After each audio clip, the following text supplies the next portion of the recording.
দর্শক আসসালামু আলাইকুম। এই মুহূর্তে অবস্থান করছি ব্রাহ্মণবাড়িয়া জেলার সবচেয়ে ছোট্ট একটি হাসপাতাল।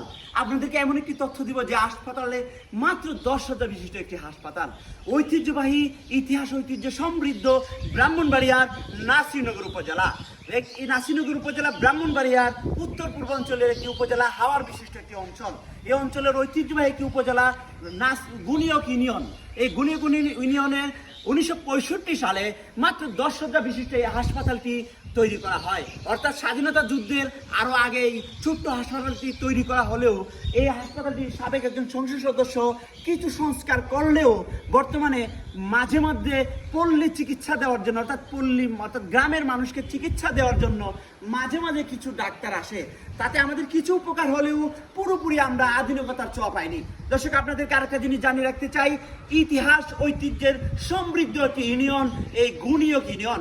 এই গুনিয়ক ইউনিয়নের মঞ্জু জমিদারের সাথে বেশ সুসম্পর্ক ছিল রাজা হরিপ্রসাদ রায়চৌধুরী জমিদার এবং কৃষ্ণপ্রসাদ রায়চৌধুরী জমিদার, যাদের বাড়ি হরিপুর বড় বাড়ি নামে পরিচিত।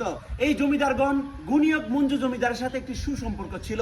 অর্থাৎ ইতিহাস ঐতিহ্যের সমৃদ্ধ এই গুনিয়ক ইউনিয়ন। আমি সকলের কাছে জানাই এই 10